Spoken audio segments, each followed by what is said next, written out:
Welcome back, everyone. Today we continue with the next part of this series called What If Goku Remember the Saiyans? Let's aim for 400 likes on this one.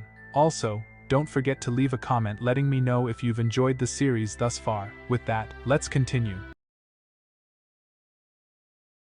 I'm going to fight, Yamcha declared as he charged at the old man again. This time, he feinted a punch at the old man's head and came around with the other leg, delivering a sweeping kick at the old man's legs. But Roshi was not fooled. The old man jumped over the kick before driving a punch into Yamcha's gut, sending the fighter sprawling back a few steps. Man, that hurt, Yamcha thought as he regained his composure. This guy's tough. I'll have to use my Wolf Fang fist against him. Yamcha took the stance of his famous move. Let's see how you like this one. Wolf Fang fist, he shouted as he charged the old man, throwing punches and kicks at a rapid pace. Roshi's hands moved like lightning as he blocked most of Yamcha's attacks. A few punches got through, but not enough to do much damage. Not bad, Roshi said after Yamcha had finished the attack. Now it's my turn. Roshi's hand moved so fast it created a wind that carried Yamcha from the ring and onto the grass. How'd you like that move? The old man taunted. What? Yamcha said, confused. How could I have lost so easily? Don't take it personally, Kakarot said, coming up beside his friend. The old man is pretty strong. The next match went by fairly quickly, with Nam making short work of Lanfan. Now it was Kakarot's turn to fight. Next up, we have Kakarot vs Gohan, the announcer said. Kakarot walked calmly up to the stage and faced off against his pterodactyl-like opponent. Gohan looked mean and menacing, but the Saiyan wasn't terribly concerned. Ready, the announcer shouted. Fight! Kakarot stood his ground and grabbed the appendage, swinging the beast around by his tail. Not bad, he said, but this fight is over. Kakarot let go of the beast, sending him flying into the distance. Gohan flapped his wings and slowed his descent. Not bad, kid, but I guess you forgot I could fly. Well, Kakarot said, so can I. The boy pushed his energy under him and shot at the flying beast, throwing punches and kicks in a furious attack. Gohan was caught so off guard that he couldn't even begin to block. The dinosaur continued to get pummeled by the young Sen until, with a hard punch to the gut, the giant coughed blood. Kakarot wasn't finished though. The Sen brought a knee up into the monster's face, sending him flying high into the air. This time, Gohan fell uncontrollably, coming down unconscious in the ring. Ladies and gentlemen, the announcer said, we have a winner. Now ladies and gentlemen, the World Tournament announcer's voice boomed through the arena after Kakarot had triumphed over Gohan. We will take a few moments before the semi-finals to interview some of our younger contestants. Kakarot and Krillin walked up to the stage, standing beside the announcer. Now boys, the announcer began. Can I ask you a few questions? Sure, Krillin answered eagerly, while Kakarot stood silently, observing. So, Krillin, the announcer continued, I hear you are only 13 years old. How old are you, Kakarot? I'm 12, Kakarot replied. I'll be 13 soon, though. From what we've seen, you two are incredible fighters. How do you become so skilled at such a young age? Training, Kakarot said simply. I've heard you boys were trained by the legendary Master Roshi, who is also competing in this tournament. Is that true? Yes, Kakarot confirmed. But I also do some training on my own. And what does this training involve? Mostly physical endurance, sparring, and some energy manipulation, Kakarot explained. Energy manipulation? The announcer asked, intrigued. Well, Krillin began, trying to explain. You have to concentrate and bring out. It's like this, Kakarot interrupted, forming a glowing ball of energy in his hand. He swiftly shot it at a nearby statue, causing it to shatter, much to the amazement of the audience. Kakarot stepped down from the stage, ready to watch the upcoming fight between Krillin and Master Roshi. He doubted Krillin could defeat their wise and powerful master. Kakarot, Bulma's voice called out. The Saiyan walked over to the stands where Bulma was waiting. Before he could speak, she invited him. Kakarot, will you sit with me to watch the fights? Sure, Kakarot agreed. Bulma had secured front row seats, giving them an excellent view of the action. Ladies and gentlemen, the announcer's voice resonated again. The first fight of the semi-finals is about to begin. On one side, we have the incredible young fighter and student of the great Master Roshi. On the other side, we have the old master himself, Master Roshi. This promises to be an exciting matchup. Has the student surpassed the master? Do you think Krillin can beat the old man? Bulma asked Kakarot. Her curiosity piqued. She remembered how Yamcha, another friend, couldn't even touch Roshi. He won't win, Kakarot stated flatly. Roshi is much stronger than Krillin, but I think he'll do better than Yamcha. Ready, fight, the announcer declared, interrupting their conversation.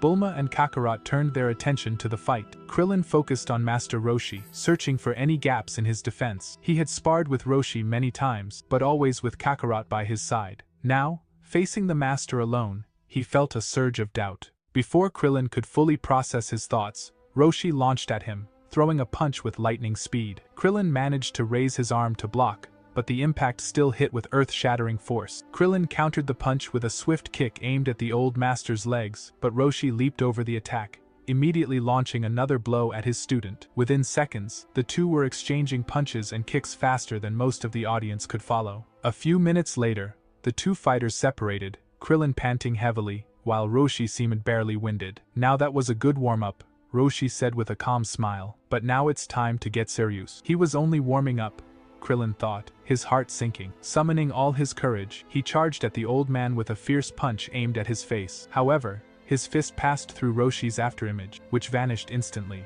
Roshi reappeared behind him and delivered a sharp elbow to Krillin's head, knocking his student out cold. Looks like Krillin is out, Bulma observed from the stands. Can you beat the old man? She asked Kakarot, her worry evident. She didn't want to see Kakarot get hurt. I don't know, Kakarot answered honestly, but I won't fall for something that simple. Their conversation was cut short by the announcer. Now I need Nam and Kakarot up to the stage for the next match. Kakarot hopped over the fence and headed for the ring. Good luck, Bulma called out to him. Kakarot and Nam stared each other down a few minutes later. Ready, fight, the announcer declared. I have to win the prize money so I can buy water for my family, Nam thought desperately as he charged at Kakarot, throwing a barrage of kicks and punches. But Kakarot blocked or dodged them all with ease. Not bad, Kakarot said during a brief lull in the fight, but it's time I end this. With a sudden burst of speed, Kakarot drove his fist into Nam's stomach, making him double over in pain. Without missing a beat, the young Sen delivered a powerful uppercut to Nam's chin, sending him flying into the air. Nam crashed to the ground but quickly got up, wiping blood from his mouth. This kid is good, he thought, but I have to win. He charged at Kakarot once more, but his fist only struck an afterimage. The next thing Nam knew, Kakarot's foot slammed into his face, sending the tall fighter out of the ring and onto the grass. Well, it looks like Kakarot is the winner of this one, the announcer said enthusiastically. He will face off against Master Roshi in the finals. Yeah, Kakarot, Bulma shouted from the stands. I knew you could do it. Are you ready for the match of the century? The announcer yelled into the microphone. In one corner, we have the great Master Roshi. In the other corner, we have his very own student, Kakarot. Ready, fight. Roshi leapt toward Kakarot without wasting a second. The old master aimed a right cross at his pupil, but the young boy blocked the punch and retaliated with a kick, forcing Roshi to go on the defensive. Kakarot wasted no time, unleashing a flurry of punches and kicks at his master. To his credit, Roshi blocked every single one and even managed to return some blows of his own. A few minutes later, the two separated. Not bad, Roshi acknowledged. Not bad yourself, Kakarot replied. But the warm-up is over now. Warm-up? The announcer exclaimed, astonished. That was a warm-up? Let's get serious then, Roshi agreed, cupping his hands at his side. Ka, mi, ha, mi, the old master chanted, charging his signature attack. Ka, mi, ha, mi, Kakarot chanted, mirroring his master's technique. Ladies and gentlemen, the announcer exclaimed, you are about to witness not one but two masters of the legendary Kamehameha wave in one place. Ha! Roshi shouted, unleashing his fully charged Kamehameha wave at Kakarot. Ha! Kakarot yelled, sending his own energy attack to meet Roshi's. The two beams collided in the middle of the arena, struggling for dominance before exploding in a massive blast, sending both fighters flying back to their respective corners. Kakarot picked himself up from the ground and dusted off his clothes as Roshi did the same. He's strong, Kakarot thought, but not unbeatable. It's time I show him some techniques he's never seen me use before. Let's try that again, he said aloud, cupping his hands once more. K, mi, ha, mi. Nothing original? Roshi asked, quickly cupping his hands. K, mi, ha, mi, ha, he shouted, sending his wave at Kakarot. The beam only passed through the fading image of the boy as his afterimage vanished. Ha! Kakarot shouted, firing his Kamehameha wave into Master Roshi's back at point-blank range. The attack pushed Roshi across the ring, crashing into a statue and collapsing in a heap of rubble. 1, 2, 3, the announcer started counting. 4, 5, 6, 7, 8, 9. Before he could finish, the rubble shook, and Master Roshi emerged, wiping a trickle of blood from his lips. Not bad, he said. You got me on that one. Before he could finish, Kakarot was on him, launching a flurry of kicks and punches with unprecedented ferocity. Roshi managed to block the first 2 blows, but the third struck deep into his gut. Kakarot wasted no time and drove a knee into Roshi's exposed face, sending him flying into the air. Summoning his energy, Kakarot flew up, passing the out-of-control master, and brought both fists down on Roshi's head in a double axe handle move, smashing him into the ground with earth-shattering force. Hovering in the air, Kakarot cupped his hands again.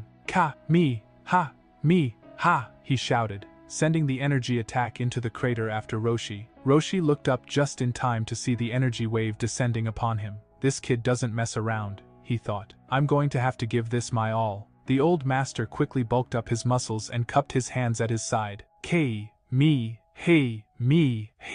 he roared, sending his most powerful Kamehameha wave to meet Kakarot's attack. The 2 beams collided in midair, and Roshi's wave quickly overpowered Kakarot's, pushing the combined force back towards the young Sen. Kakarot swiftly jumped out of the way, letting the energy beams fly past him and dissipate harmlessly into space. Roshi seized the opportunity, launching himself at Kakarot with a whirlwind of kicks and punches, hoping to catch the young Saiyan off guard. Kakarot blocked or dodged most of the attacks, but some blows managed to land. Undeterred, the young Sen began returning kicks and punches of his own, and soon the 2 fighters were moving faster than most of the audience could follow. After a few intense moments, the 2 separated, both panting slightly. Not bad, Roshi admitted, but you have no chance of winning this. You're all talk, Kakarot replied, wiping a trickle of blood from his mouth. This next technique will end the fight, Roshi declared. You have no chance of beating it. The old master's hands began to glow as he gathered energy for his next move. Before Roshi could finish his unbeatable technique, Kakarot shot forward,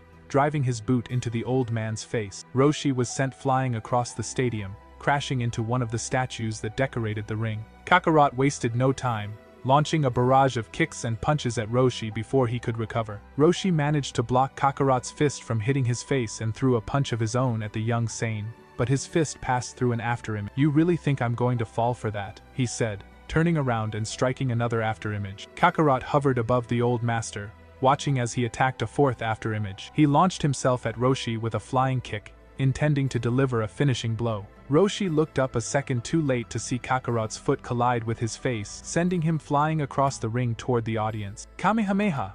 Roshi shouted, pointing his hand at the ground to propel himself back into the ring. Unfortunately, his energy was so low that the attack fizzled out just 6 inches from his hands. Roshi hit the ground outside the ring with a thud, skidding to a halt. Master Roshi is knocked out of the ring, the announcer shouted into the microphone. Kakarot is the new champion of the world. Kakarot, Bulma shouted, rushing to hug the newly victorious warrior. I knew you could do it. Thanks, Bulma, Kakarot said, hugging her back. Somehow, holding Bulma in his arms felt right. His thoughts were interrupted when he noticed the sun setting quickly. Hey, Bulma, Kakarot said. Let's go find somewhere inside. Yeah, sure, Bulma agreed. What's the hurry though? It's a full moon tonight, Kakarot explained. I don't think anyone wants to see me transform in front of all these people. I don't have complete control yet. Right, Bulma said, looking concerned. And, Kakarot continued with a grin, I'm starving. After a hearty meal and a good night's sleep, Kakarot walked out to meet Master Roshi and the others. The morning sun was bright,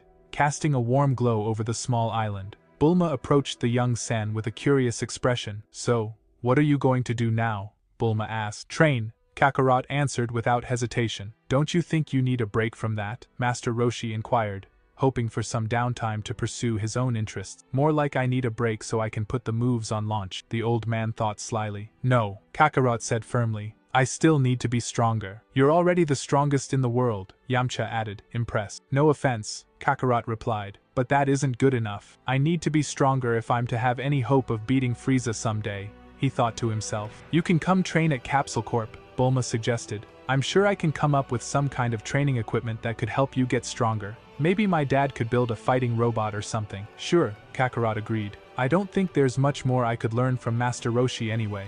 I'm already stronger than him. True, Roshi acknowledged. Going with Bulma to Capsule Corp to train could give you a good opportunity to see a part of the world you haven't seen yet. But, the old man continued, maybe you need a sparring partner while you're there training. Sorry, old man, Bulma said. You're not hanging out with us at Capsule Corp. I was talking about you taking Krillin, Roshi clarified. You could use a training partner. It may help you get stronger faster, and I'm getting too old to be sparring all the time. Then maybe I'll have some time alone without Krillin and Kakarot cramping my style, he thought. Well, if you're not going to have any students, Yamcha started, can I come train with you? Maybe then I can get strong enough to beat Kakarot, he hoped. Well, Roshi began. It might be a little cramped on the island. No, it won't, Krillin said. Yamcha can take my room. I'm going to train with Kakarot. Fine, Roshi conceded. I'll train you. If you get where you can beat the old man, Kakarot said with a grin. Come find me and we'll spar a bit. You're on, Yamcha replied confidently. A few months later, Kakarot sat cross-legged, meditating at Capsule Corp. He and Krillin had sparred earlier in the day, but Krillin had tired out some hours ago. The progress Kakarot felt was significant, yet he craved more. Sparring with Krillin was beneficial, but it wasn't the same as facing someone equal to or stronger than himself. Kakarot, Bulma called, walking in with a glass. I brought you some water. Thanks, Kakarot said, taking the glass and gulping down the water. So, Bulma began, trying to start a conversation. You seem to be getting stronger. She picked a topic she knew Kakarot would enjoy. Fighting and training were always on his mind. You certainly did a number on Krillin today. Not really, Kakarot replied. I needed him to be able to spar tomorrow, so I went easy on him. Bulma decided to change the subject. I noticed earlier that someone is gathering the Dragon Balls. What's that? Kakarot asked, getting up from where he was sitting and walking over to Bulma. Bulma pulled out a small device and clicked a few buttons. Look, here are 4 of the Dragon Balls gathered together, and another 2 are moving toward them.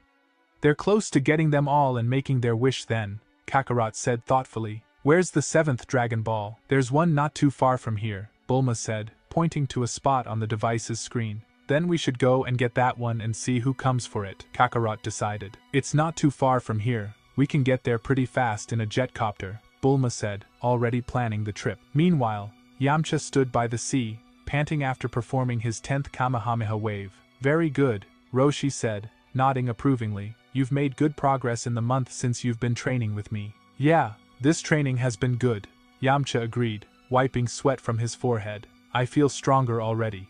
I think it's time for you to take your training to the next level, Roshi continued, his tone serious. All right, Yamcha said eagerly. I'm ready. For the next part of your training, Roshi explained, you need to travel to the land of Korin. Once you get there, you need to climb Korin Tower and get the sacred water from Korin. Once you drink the sacred water, you will be much stronger. Kakarot, Bulma, and Krillin landed in a clearing not too far from West City. This looks like the place, Bulma said, checking the device again. The Dragon Ball should be right ahead. It must be over by the base of that huge tower, Kakarot said as the 3 exited the jetcopter. Kakarot was now dressed in his Saiyan battle armor, ready for any trouble that might arise. So what's this all about? Krillin asked, still a bit groggy. The last thing he remembered was passing out after a sparring match with Kakarot. Now, he found himself on this unexpected adventure. We're looking for a Dragon Ball to make sure no one evil is gathering them, Bulma explained to the young fighter. She turned to Kakarot. So what's the plan? We go down there and get the Dragon Ball, Kakarot replied simply. Then we wait and see who comes for it. Sounds good to me, Bulma said, following the young Saiyan down a path toward the tower. That's it for this episode, guys. If you've watched to the end, then that may be an indication that you enjoy the episode, so please drop a like so the video could reach more people. See you in the next episode. Take care.